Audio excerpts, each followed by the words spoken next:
Je tourne entre 100 000 et 150 000 euros par mois. Ce mois de janvier, là on est le 10, j'ai fait 90K. On a une cliente qu'on a accompagnée il y a 2 mois. Les 3 premières semaines de l'accompagnement, elle a fait 0 to 8K. Et donc B2B, client B2B. Il y a 3 jours, j'ai reçu une lettre dans ma boîte aux lettres. Elle a pris le temps de m'écrire une lettre à la main, de me dire dans les moments de doute que tu auras sur ta boîte, où tu penses à ça, t'as changé ma vie, etc.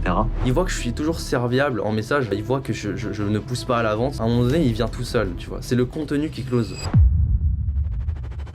Par exemple, moi j'ai un message que j'adore envoyer, c'est t'inquiète pas, prends ton temps. De toute façon, j'accompagne mes clients à vie. J'envoie ça à toutes les personnes qui disent ouais, je vais réfléchir. Vas-y, prends ton temps. Dans tous les cas, je vais avoir mes réels, mes vidéos YouTube, mes stories qui vont être postées, que tu vas voir tous les jours parce que t'es H24 sur les réseaux sociaux. À un moment donné, tu vas acheter. C'est pas une question de si t'achètes ou pas, c'est une question de quand tu vas acheter. C'est un truc que je dis tout le temps sur des challenges ou autres. En fait, c'est la conscience et l'esprit qu'a le lead quand il arrive vers toi. Peu importe si c'est du contenu ou un call, si le lead vient vers toi pour une raison, c'est qu'il y a une proportionnalité d'achat qui est beaucoup plus élevée et qu'il y a une proportionnalité aussi que si tu le follow-up, il répond beaucoup plus vite. Dans l'humain, quand nous on a des croyances, le seul moyen de casser cette croyance-là, c'est par du factuel. En plus là on est monté encore, on est à 95 000 en janvier là.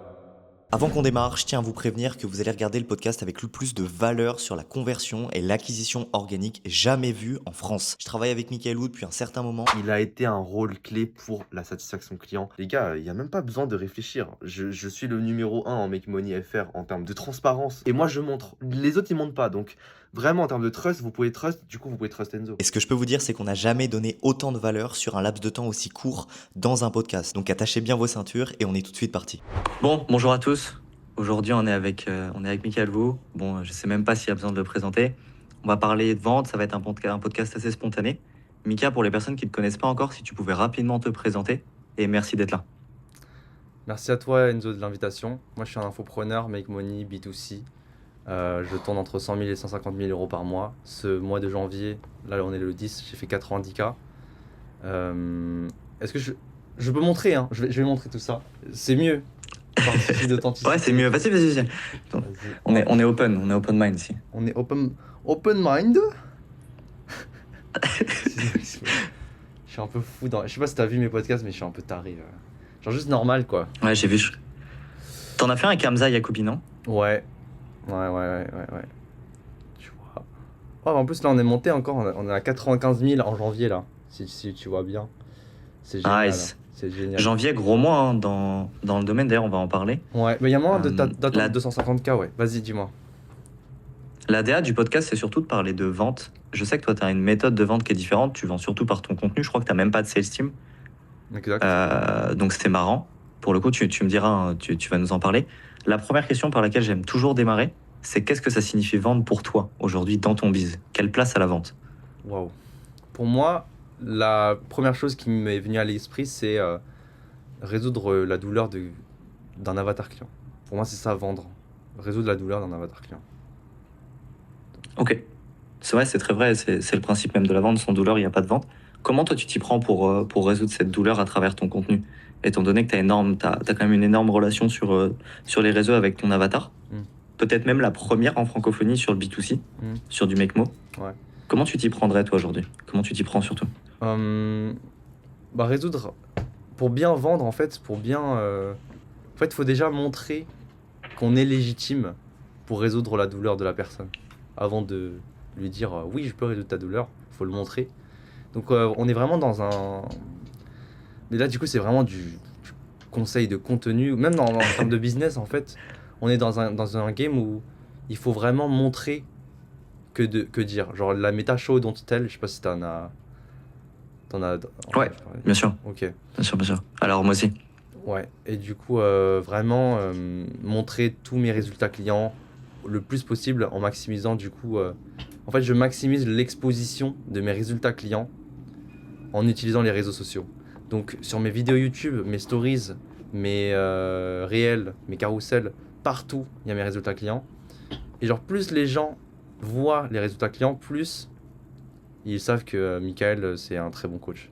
Tu vois. Et c'est comme ça qu'on maximise sa légitimité, en fait. Moi, je dis très souvent les leviers de légitimité, enfin, les deux principaux leviers de la confiance, c'est la légitimité et la connexion émotionnelle.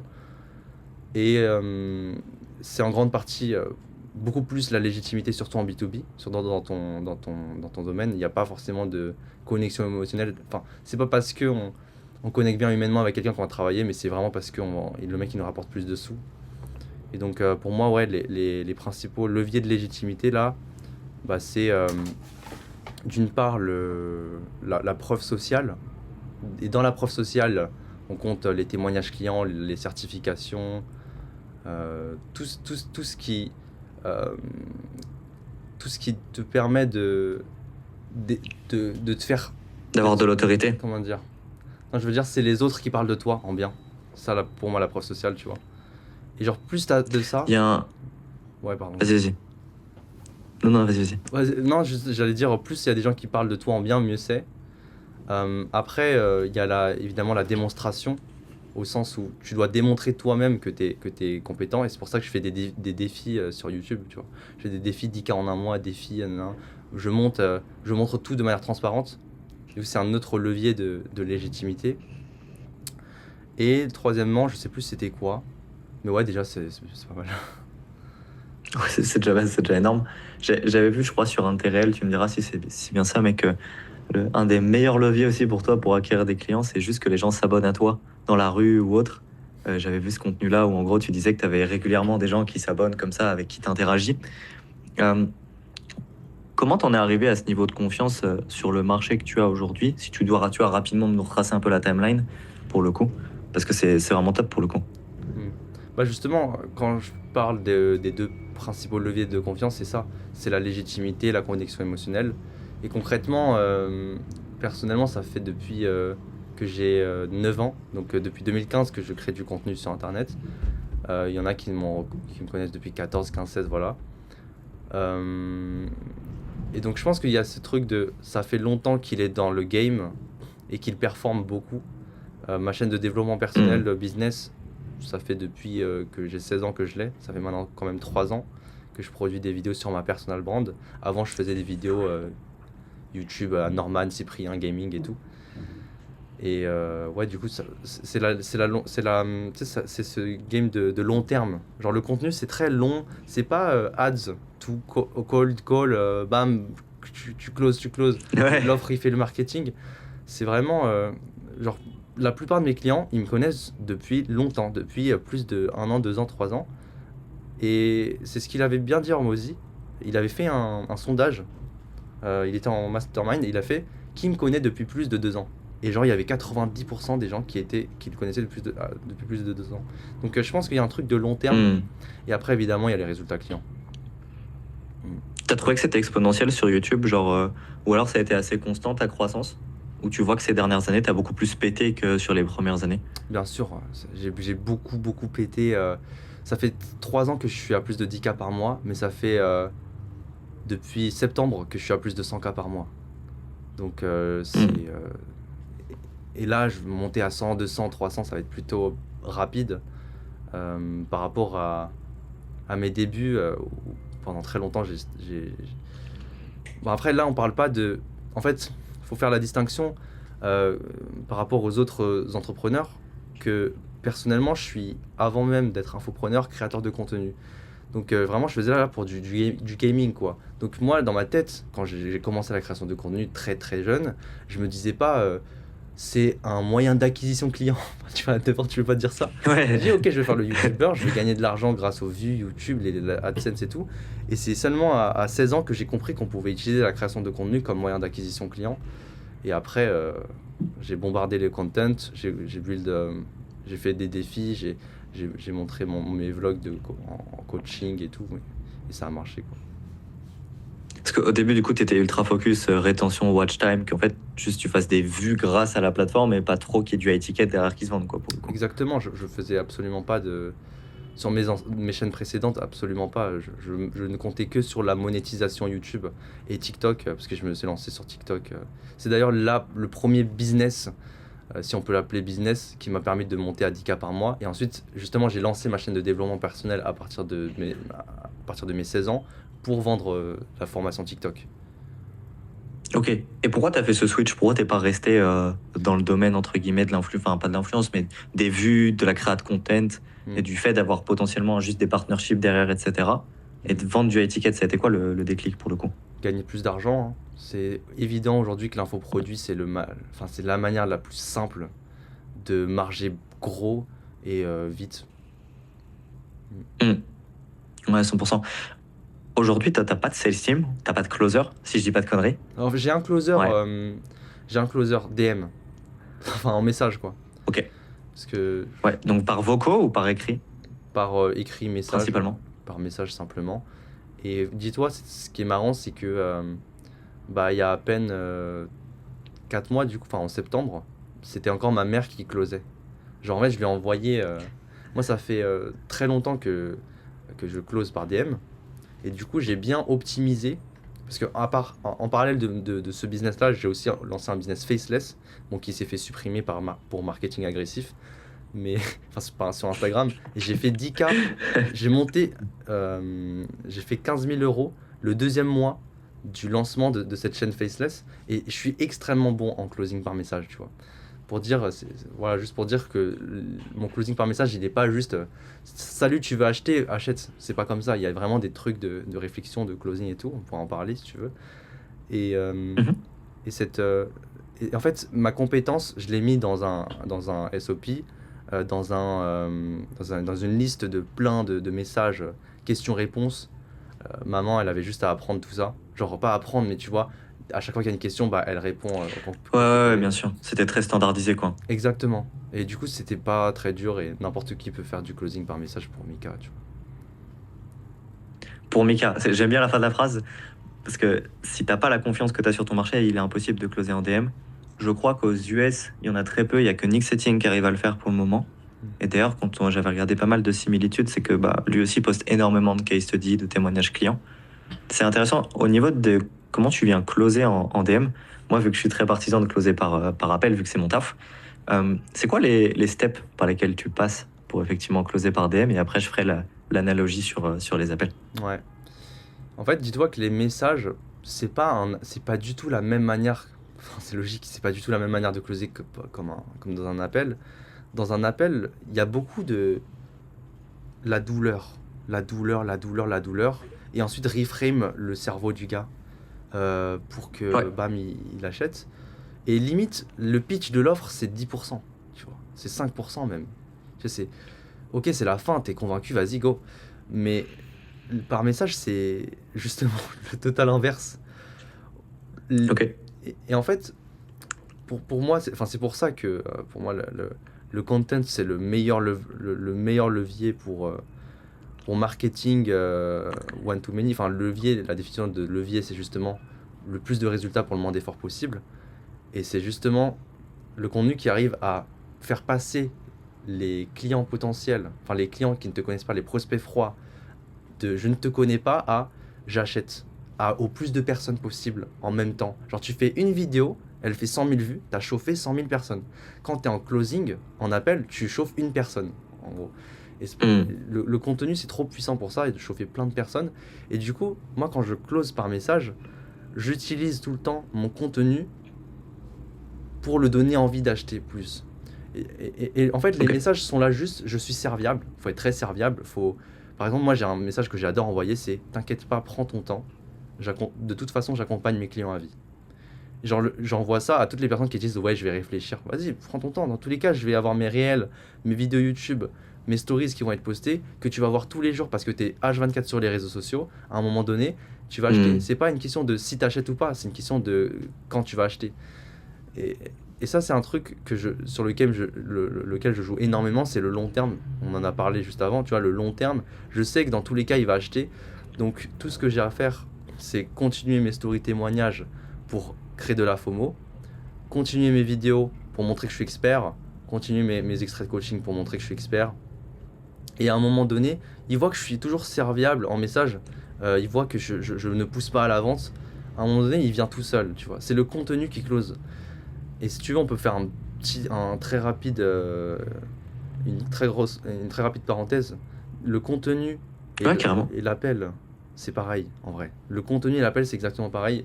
La vente, c'est exactement pareil. On a un avatar client, on a sa douleur, son résultat désiré, ses objections, ses croyances populaires à défoncer. Et le contenu, il vient niquer toutes les objections, il vient niquer toutes les croyances limitantes populaires. Par exemple, moi j'ai mon closer DM, il me dit ok, cette semaine, la plus grosse objection que j'ai reçue en message privé, c'était mais qu'est-ce qu'on fait si on n'a aucune compétence? Bam, j'ai envoyé des témoignages clients, des extraits de coaching où les clients ils me disent frérot, merci, grâce à toi, je suis parti de zéro, sans aucune compétence, j'ai réussi à faire ça. Et du coup, ça a défoncé cette objection de toutes les personnes qui m'ont envoyé par message cette chose-là, tu vois. Donc c'est pas moi, je vais lui dire en plus, c'est le contenu qui va lui dire. Et ce qui est bien, c'est que quand c'est le contenu qui dit, bah en fait, le mec il se sent pas agressé, tu vois. Il se dit pas, vas-y, il va essayer de me convaincre. C'est moi, je regarde la vidéo, c'est moi, je suis venu sur sa vidéo, ça m'a plu. Ok, vas-y, je vais acheter. Bien sûr. C'est un truc que je dis tout le temps sur des challenges ou autres, c'est en fait c'est la conscience et l'esprit qu'a le lead quand il arrive vers toi. Peu importe si c'est du contenu ou un call, si le lead vient vers toi pour une raison, c'est qu'il y a une proportionnalité d'achat qui est beaucoup plus élevée et qu'il y a une proportionnalité aussi que si tu le follow-up, il répond beaucoup plus vite. Donc c'est là où effectivement, quand tu n'as pas de trafic, souvent tu vas te retrouver avec des sources de trafic outbound, donc tu vas aller chercher le lead. Et quand tu vas chercher le lead, tu vas briser son cycle de qualification que tu pourrais faire avec du contenu. Tu vas arriver pas forcément au meilleur timing, tu vas arriver pas forcément à la meilleure maturité du lead. Et effectivement, comme tu le dis très bien, ça change tout. Est-ce que tu penses, et ça c'est une question que j'aurais voulu même te poser en DM, d'ailleurs malheureusement j'avais pas pu venir à ta conf parce que j'étais en déplacement. Est-ce que tu penses que sur le marché français, on peut vendre à plus de 6-10K en DM? Parce que je crois que tu es en dessous de 6K d'accompagnement. Genre, je sais même pas si tu peux leak tes prices ou autre. Si tu le fais pas, c'est pas grave. Mais Je suis en dessous de en 6K. termes de. Ouais, je suis en dessous. Ouais. Parce que, tu vois, sur le marché US, les pifs à 12K en DM, ça se fait. Mais ils ont pas la même conscience d'achat que les francophones. T'en penses quoi, toi, cette question? Je pense que, comme tu l'as dit, en fait, cette question, elle dépend du niveau de conscience de l'avatar client. Et ça dépend que de ça, en fait. Du coup, si je commence à closer des 3K, 4K, 5K en message, tout en faisant en sorte que mon branding, il suit, mon niveau de preuve suit, en parler, je parle de mon produit, je parle du fait qu'on peut acheter à 5 000 €, je le normalise dans mon contenu. Je sais pas, il y a d'autres personnes qui commencent à se mettre à closer en DM à 3 000, 4 000. Naturellement, on va pouvoir commencer à closer à 6K, à 8K, tu vois. Je pense que oui. C'est juste que pour l'instant, on peut pas, par manque d'habitude, par manque de culture, tu vois. Mais si ça arrive, Ouais. notamment par le contenu, oui, on peut éduquer, je pense. Il y aura un sentiment d'appartenance, même en mode ouais, tout le monde investit maintenant en DM. Moi aussi, j'ai investi en DM, j'ai pas besoin de call. Je pense que ça arriverait, ouais. C'est marrant parce que moi, tu vois, la plupart de mes deals, vu que c'est quand même du ultra étiquette, ça m'arrive de signer des trucs à plus de 15K régulièrement sur des sales teams ou autre. Le one-to-many, ça se fait très bien, mais ça se fait un peu moins, tu vois, dans mon domaine. Est-ce que tu conseillerais quand même de faire énormément de volume de content? Parce que tu vois, aujourd'hui, moi, j'ai très peu de trafic, vu que j'ai énormément amélioré les process sales, etc. Et comment tu t'y prendrais sur une offre ultra étiquette pour la pré-vendre, pour le coup, vers le contenu? Je sais pas si tu as déjà accompagné des clients sur ce genre de pricing aussi. Absolument pas. Tu parles, j'accompagne des clients qui font du B2B, ça. Qui font du B2B, ou alors qui vont vendre des services en B2S, tu sais, genre pour des solopreneurs, à la rigueur. Freelance, agence, etc. Ouais. Et qui vendent à plus de 10K pour le coup. Je te dis la vérité, je fais du coup, j'ai une offre B2B, mais la plupart de mes clients du coup ils font du B2C, tu vois. Donc c'est du B2B, B2C. Maintenant je suis certain que B2B ou B2C c'est exactement la même chose. Genre je suis convaincu qu'à la fin c'est des humains qui regardent. Si ton content il défonce les objections, il montre que tu es légitime, etc., c'est bon, tu vois. Donc je suis convaincu que la création de contenu, c'est un putain de levier pour le B2B aussi. En fait, je pense qu'on perd rien, surtout à créer du contenu. Le débat, c'est pas tant ce qu'il faut en poster, c'est qu'est-ce que tu perds à pas le faire, quoi. Exactement, il faut. Et En fait, la manière de closer, c'est exactement la même, en fait. C'est tu chauffes le client avec le contenu, le mec il sait déjà que tu as un produit. Parce que je trouve que c'est tellement plus simple de closer un client qui est déjà product aware. Hop là, j'interromps rapidement ton visionnage. Si aujourd'hui tu es un infopreneur ou un closer et que tu as du mal à convertir tes appels de vente, tu es en dessous de 50% de taux de closing et que tu veux qu'on analyse gratuitement tes appels de vente et qu'on te fasse un review ultra pertinent en tant que HOS et consultant en vente depuis maintenant 2 ans, tu peux directement remplir le formulaire en dessous de cette vidéo ou encore rejoindre la communauté WhatsApp gratuitement. Depuis Bah oui. 4-5 mois qu'un client qui est product aware parce que tu l'as envoyé un message et call bam, tu vois. Et c'est pour ça C'est ultra vrai. Ouais. Vas-y, carrément. Non, Dis-moi. je sais pas par rapport à toi, tu closes plus. Est-ce qu'il y a des R1, R2, R3, est-ce que tu vas au R4 ou des fois non R2 R2 max. Ok. Ça m'est déjà arrivé de faire des pifs à 15K en une demi-heure sur du R1, pour le coup. La quasi-totalité du temps, quand tu es sur un système de trafic froid comme le nôtre, c'est que tu vas manuellement augmenter le awareness du lead. Donc, tu vas faire de la pré-qualif sur WhatsApp. Nous, pour te dire, on envoie 2 heures de notre système avant le call et on force le lead à le regarder. Genre, du coup, quand il se pointe en call, on lui demande s'il a checké. On pose une question sur le contenu en particulier qu'on demande dans la VSL s'il a checké. Et s'il n'a pas checké, on annule l'appel ou on le reprend 1 heure ou 2 heures plus tard. Ça m'est régulièrement arrivé. Je pense à un client qui s'appelle Walid. Il spawn en appel. Je lui dis, t'as regardé? Il m'a dit, non, j'ai pas eu le temps, etc. Je lui dis, bah, comment on fait pour prendre une décision aujourd'hui, pour le coup, si t'as pas toutes les infos? Et il me dit, bah, je sais pas. Je lui dis, bah, attends, on se rappelle dans 3 heures.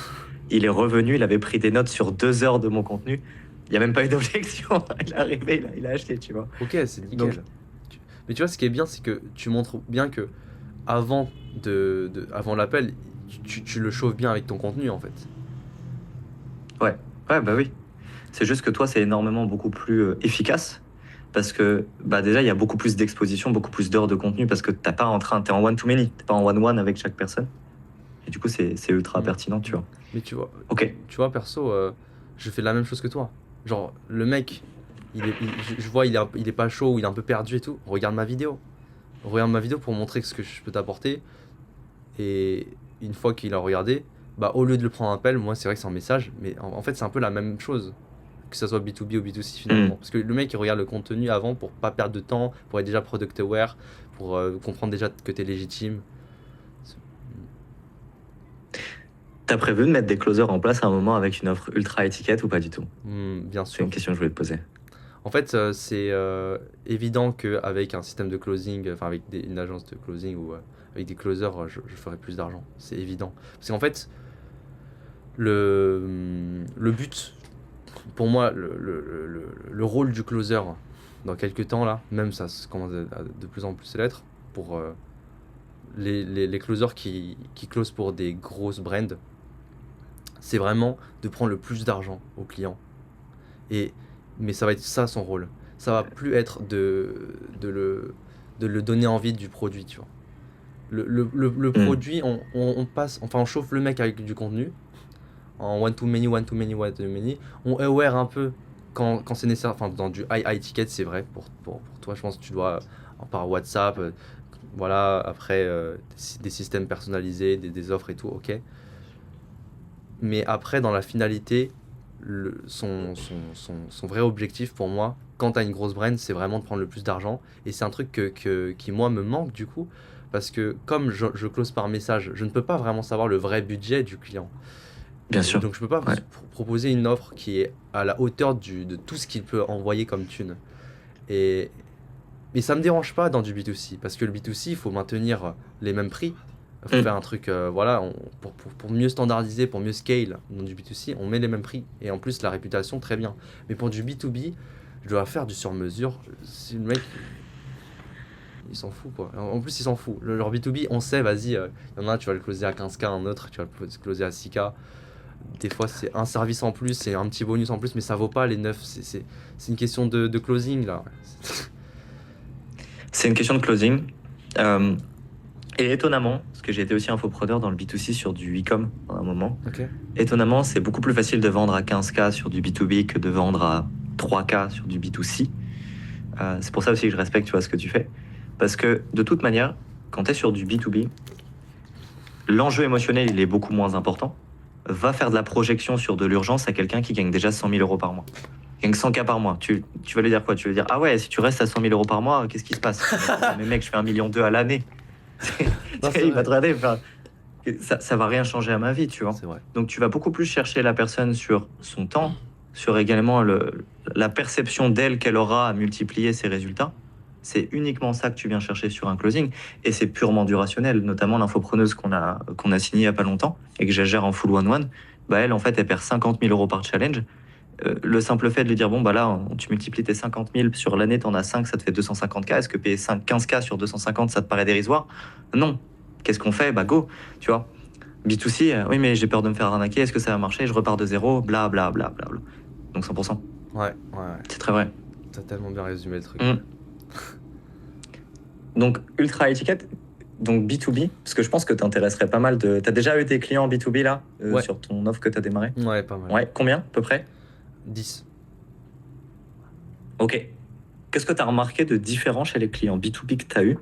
Pas forcément au niveau du closing, mais sur le process et que tu n'as pas en B2C. Je pense savoir à peu près, mais vas-y. C'est des meilleurs clients. C'est des meilleurs clients au sens où ils n'ont pas de stress. Ils ne stressent pas, en fait. Parce que, en fait, il y a un truc de... Même par rapport à est-ce qu'il va m'arnaquer? Ça, c'est une réflexion. Si tu utilises un peu ton cerveau, dans le B2B, tu peux pas scam. Parce que la réputation, dans le B2B, ça va Ouais. trop vite. Ça fait trop mal, hein. Ah mais je te jure, tu perds 50 000 euros par mois à scammer un client. genre. Ouais, la stat, c'est t'en perds 12 derrière des clients pour un client insatisfait. Ouais. Donc, Donc t'imagines, genre, t'as 100 clients pas satisfaits, c'est 1002. voilà, donc dans du B2B, c'est évident. Genre, les gens, ils sont closés, bah ils vont pas mal dormir, tu vois. Ok, vas-y, bah là, on va mettre les choses en place, on est rationnel, on a vu qu'on pouvait gagner de l'argent. Et du coup, ils sont très à l'aise, en fait, à l'idée d'investir, déjà. Parce qu'ils l'ont fait plein de fois et parce que, justement, ils vendent eux-mêmes, ils savent que, voilà, ça apporte. Donc, il n'y a pas ce côté stress, mauvais stress, émotion de perte d'argent ou merde, j'ai plus rien. Genre, non, il n'y a pas ce truc-là. C'est vas-y, bah, on go scale, en fait. Et dans le comportement, ils sont beaucoup dans l'échange, ils m'aident aussi, en fait. Genre, on s'enrichit, en fait, on s'entre-enrichit parce qu'il a tellement de qualités que je n'ai pas. La plupart de mes clients B2B, ils me donnent des très bons conseils parce que j'ai que 19 ans, j'ai des problèmes de management, je sais pas quoi. Moi, je suis juste bon en création de contenu et en branding, tu vois. Je suis claqué partout. Donc, il y a vraiment le truc de... Il y a un vrai échange. Alors que dans du B2C, bah, le mec, il reçoit, et il donne rien en retour en termes de savoir. Mais c'est normal. Il n'y a pas de critique par rapport à ça, c'est juste des constats. B2B, ils sont... Ouais, bah c'est ça que je te dirais. C'est ça, hein. Je te dirais ça, ouais. J'ai une anecdote de ouf par rapport à ça. Ouais. On a une cliente qu'on a accompagnée il y a 2 mois. En un mois, sur les 3 premières semaines de l'accompagnement, elle a fait 0 to 8K. Ok. Et donc B2B, client B2B. Il y a 3 jours, j'ai reçu une lettre dans ma boîte aux lettres. Elle a pris le temps de m'écrire une lettre à la main, de me dire dans les moments de doute que tu auras sur ta boîte, faut que tu penses à ça, t'as changé ma vie, etc. Je le mettrai en post LinkedIn, je l'ai reçu là ce matin. Et donc c'est une dinguerie. Alors trop que bien. pendant un moment, j'avais accompagné des clients en B2C. En fait, ils sont toujours en manque. Ils ont un gros problème d'attachement à l'argent. Alors je fais pas de généralité, mais c'est-à-dire que ils vont faire rentrer de l'argent, ils vont être concentrés sur comment on en fait rentrer plus, mais jamais avoir de gratitude par rapport à ce qui s'est passé et voir toujours le négatif. Le client B2B, tu peux l'accompagner, tu vas pas forcément avoir des résultats tout de suite avec lui.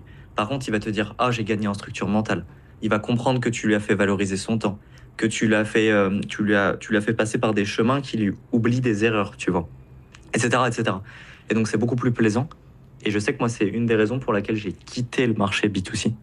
Parce qu'en fait, l'image de moi-même qu'on me renvoyait, elle me plaisait pas dans le miroir parce que j'avais l'impression en fait d'être toujours mauvais, tu vois. Est-ce que toi, c'est quelque chose que tu envisages un jour de partir du B2C? Vraiment long terme parce que ta boîte tourne super bien, etc. Honnêtement, je pense pas. Parce qu'en fait, j'ai au-delà de voilà du business, enfin même dans le business, businessment parlant, je pense qu'on gagnerait enfin, je gagnerais plus d'argent à rester dans du B2C parce que j'ai une grosse brand B2C. Mais peut-être dans 5 ans, on n'en sait rien dans tous les cas.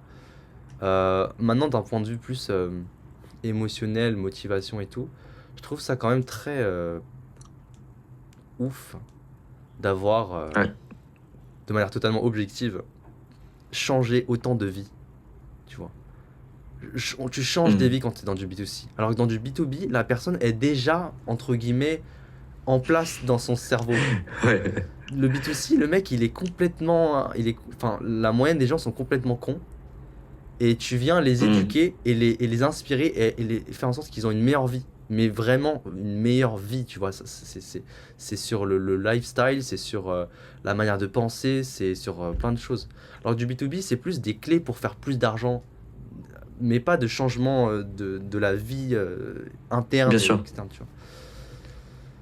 En B2C, tu es obligé de faire du mindset et de développement perso. En fait, il n'y a aucune transformation qui passe juste avec un nouveau business, parce que sinon, il l'aurait lancé tout seul. Et je pense que c'est aussi pour ça, tu vois, que les gens ils collent bien avec toi, c'est parce que, comme tu l'as dit, bah, avant, tu as été beaucoup dans le développement perso. Ta scène brand aussi, tu vois, street workout, sport, développement intellectuel, etc. Et ce qui est marrant, c'est que on l'avait, parce que j'ai des contacts avec eux, lesquels on bossait avec Yomi. Et le module de formation le plus passé, c'est le module mindset dans les formations. Pourtant, toute la transformation vient de là. Comment tu t'y prends, toi, pour que les gens ils intériorisent un peu ce changement? Parce que quand tu pars de zéro, tu as des croyances limitantes, tu as des blocages, tu parfois jamais encaissé d'argent en ligne. Donc ton cerveau, il n'est pas habitué à en recevoir. Comment tu t'y prends, toi? C'est une bonne question.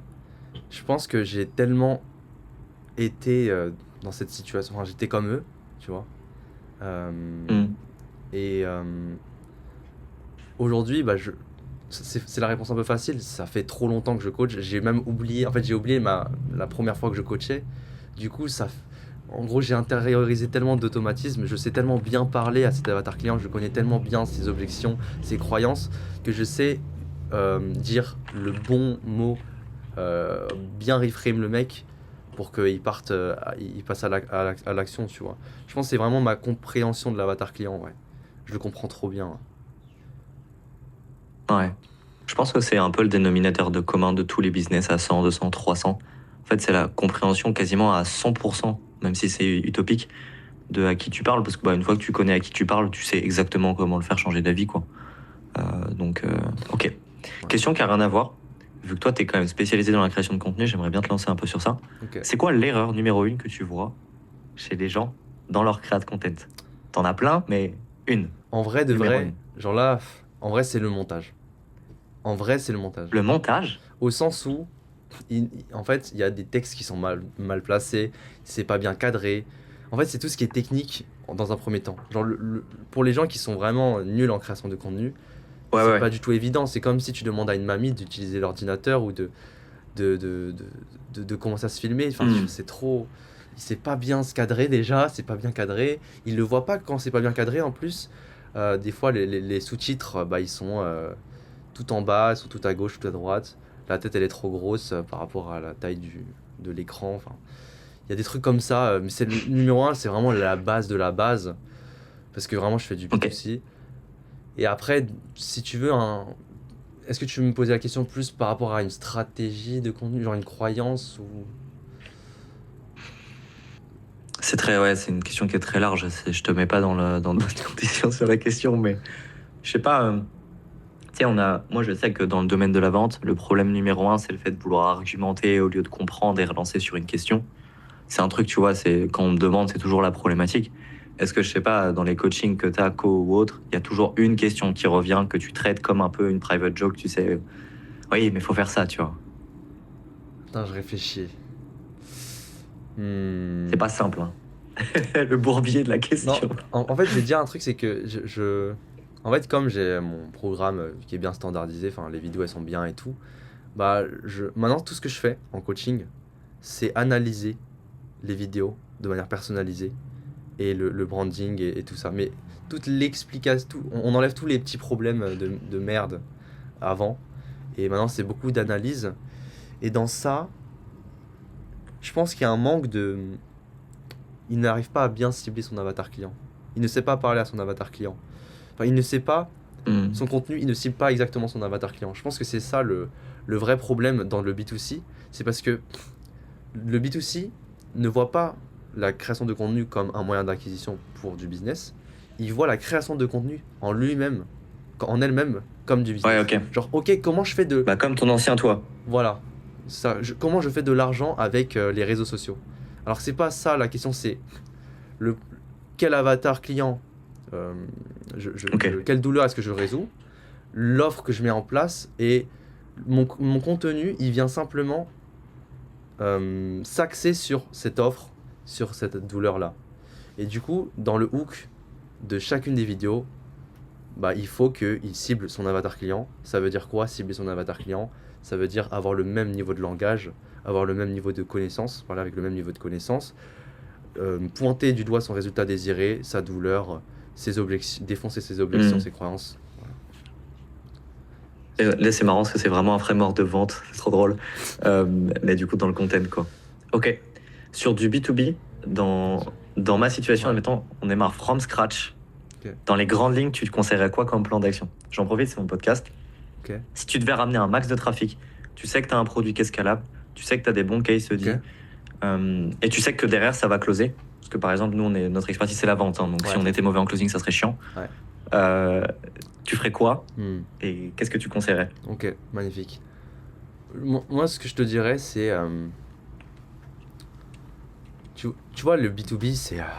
montre-moi que tu vas me faire gagner plus d'argent, je go, tu vois. C'est un peu ça.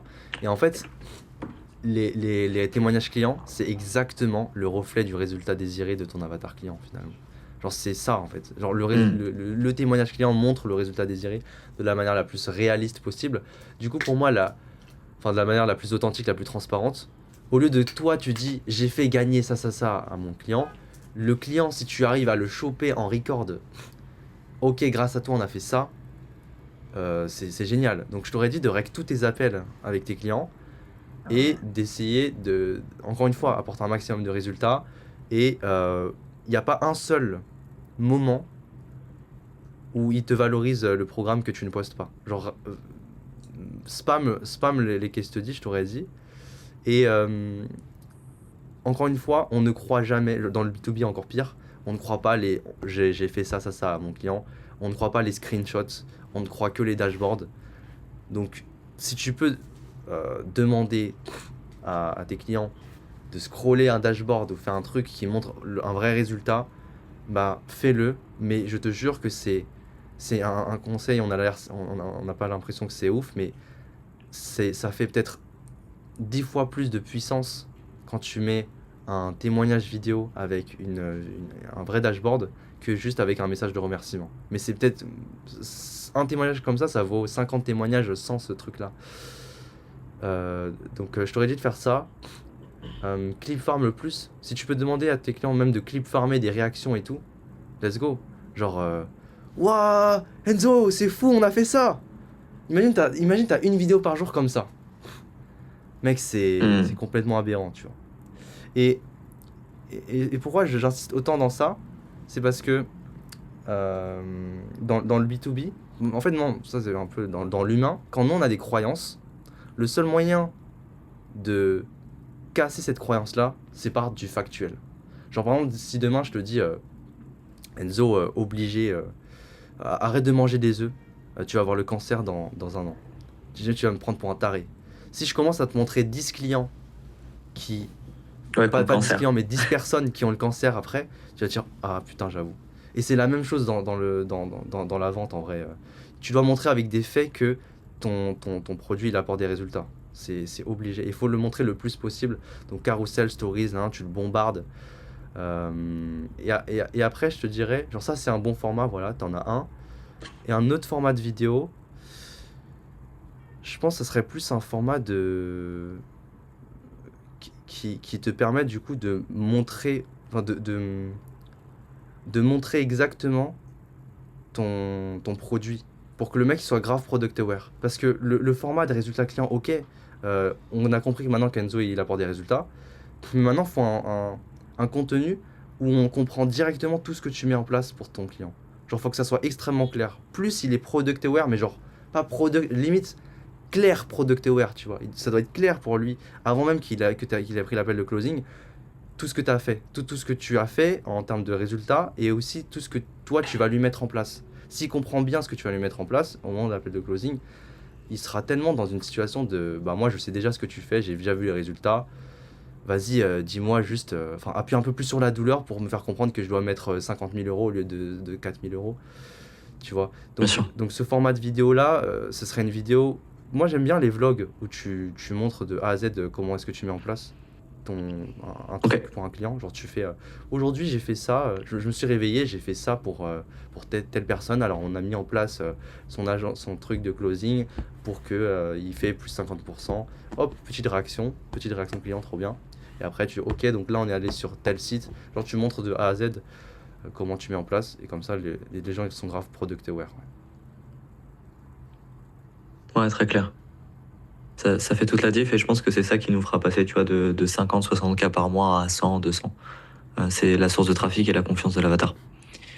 Ça fait déjà 40 bonnes minutes. Est-ce que tu rajouterais un truc, Mika, pour clore ce podcast Bah, comment dire, j'ai quand même eu l'impression d'avoir beaucoup parlé de moi, de tout ça.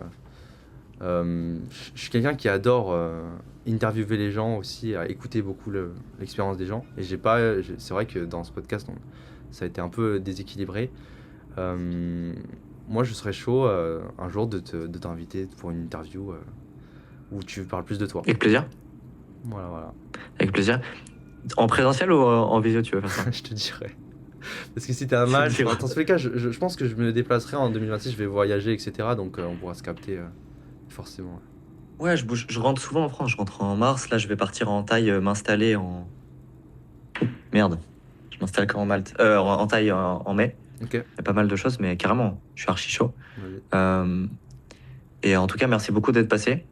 On reste en contact si besoin. Et je pense qu'on va mettre ta chaîne YouTube ou tes réseaux directement en dessous. De toute façon, tu as plus de trafic que moi, j'ai envie de te dire. C'est comme si je te redirigeais sur un secteur. Non, mais t'inquiète. Ce sera très drôle. Merci beaucoup. Parfait. Et puis ciao tout le monde. Ciao, ciao. Ciao, ciao.